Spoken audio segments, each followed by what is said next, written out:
certainly my conscience will serve me to run from this Jew, my master. But the fiend is at my elbow, tempting me, saying to me, Gobbo, Launcelot, good Gobbo, good Launcelot, or good Launcelot Gobbo, do not run. Scorn running with thy heels. My conscience says, no. No, my conscience says, run. My conscience says, run. But the fiend says, run. Certainly, to run, I should serve the fiend, who, saving a reverence, is the devil. But to be ruled by my conscience, I should serve the devil. Certainly, the Jew is the very devil. I should serve my conscience, but my conscience being a kind of hurt conscience.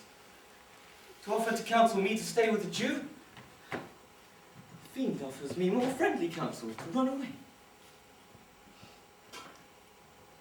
Fiend, my heels are at your command, and I'll run, fiend. Master, young man, I pray you, which is the way to Master Jew? Oh, heavens. This is my true begotten father, who, being more than sand blind, high gravel blind, knows me not. I have tried confusions with him. Master, young gentleman, I pray you, which is the way to Master Jews? You turn up on your right hand at the next turning, but at the very next turning, marry. But at the very next turning, of all on your left, turn of no hand, but turn down indirectly to the Jew's house. My good somethings, that will be a hard way to hit. Can you tell me whether one Launcelot that dwelled with him alone? Talk you of young Master Launcelot. Mark me now. Now will I raise the waters. Talk you of young Master Launcelot. No, Master Launcelot, but a poor boy. His father, though I say it, was an honest, exceeding poor man, and I thank God, well, let his father be what will. We talk of young Master Launcelot. Your worship's friend and Launcelot, sir. Oh, go, old man. Oh, go. I pray you. Oh, go. Talk you of young Master Launcelot. Of Launcelot, and please at your worship. Oh, go, Master Launcelot. But talk not of Master Launcelot, for the young gentleman, according to such fates and destinies, and such odd sayings, the sisters three, and other branches of learning, is indeed deceased. Or as you would say in plain terms, oh, Mary, God forbid. The boy was the very staff of my age, my very prop. Do I look like a cudgel or a hovel post? A staff or a prop? Do you know me, father? Lack the day I know you not, young man, but pray you tell me, is my poor boy, God rest his soul, alive or dead? Do you not know me, father? Lack, sir, I am sand-blind, I know you not. If you had eyes, you may fail of knowing me. It is a wise father that knows his own child. Oh, well, old man, I will tell you the news of your son. Give me your blessing. Truth will come to light. Murder cannot be hid long. A man's son may, but in the end, truth will out. I pray you, sir, stand up. I am sure you are not Launcelot, I boy. pray you, let's have no more fooling about it. I am Launcelot, your boy that was, your son that is, and your child that shall be. Well, I cannot think you are my son. I know not what to think of that. But I am Launcelot, the Jew's man. And I'm sure Marjorie, your wife, is my mother. Her name is Marjorie indeed. I'll be sworn, if thou be Launcelot, thou art my own flesh and blood. Yes. Oh Lord, worship might it be. What a beard thou hast got. Thou hast more hair on thy head than Dobbin my Phil horse has on his tail. I am sure Dobbin's tail doth grow backwards. He certainly had more hair on his tail than I have on my chin. How dost thou and thy master agree? I have brought him a present. How agree you now? Well. But I've set up rest to run away, and I will not rest until I've run some ground. My master's a very Jew. Give him a present. Give him a halter. I'm famished in his services. You may tell with every rib I have with your fingers. Oh. Father, I'm glad you're come. Give your present to Master Bassanio, for indeed he does give rare new liveries. For if I serve not him, I will run as far as God has any ground. Rare fortune, here comes the man. To him, father!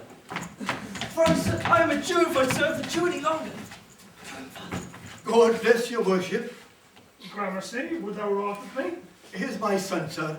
A poor boy. Not a poor boy, but the rich Jew's man, sir. That would, as my father shall specify. He had a great infection, sir, as one would say, to serve. Indeed, the short and long is I serve the Jew and have a desire, as my father shall specify. His master and he, sir, is saving your worship's reverence, are scarce cater. To be very brief, the Jew having done me wrong, doth cause me, as my father, being an old man, I hope shall fruitify unto you. I have here, sir, a dish of doves that I would bestow upon your worship, and my suit is... To be very brief, the suit is impertinent to myself, and your master shall know by this old man, and yet I say old man, though poor man, my father. One!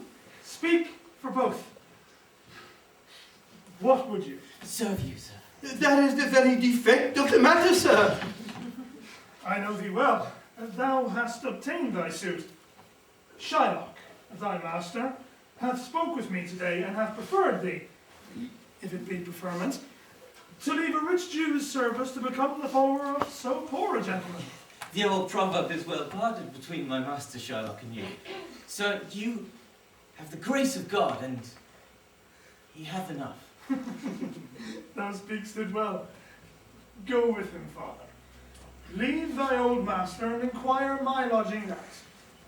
Give him a livery more guarded than his fellows. See it done. But if fortune be a woman, she is a good wench for this game. Father, come, I will take my leave of the Jew in the twinkling of an eye. Oh, come, my boy, come.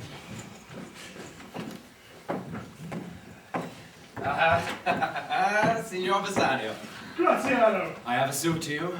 you have obtained it. You must not deny me. I must go with you to Belmont. Well, then thou must. But hear thee, Graziano. Thou art too wild, too loud, and too bold of voice.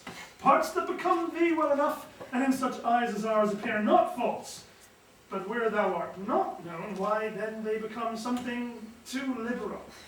I pray thee, take pain to allay with cold drops of modesty thy skipping spirit, lest through thy wild behaviour I be misconstrued in the place I go to lose my hopes. Signor Bassanio, hear me.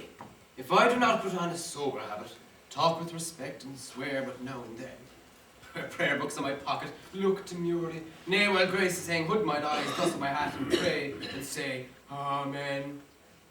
You lose all observance of civility like one well studied in a sad ostent to please his gratin. Never trust me more. Well, we shall see thy bearing. Nay, but a bar tonight. You will not gauge us by what we do tonight. No, that were pity. I would entreat you rather to put on your boldest suit of mirth, for we have friends that purpose merriment. But fare you well, I have some business. And I must tell Lorenzo and the rest, but we will visit you at supper.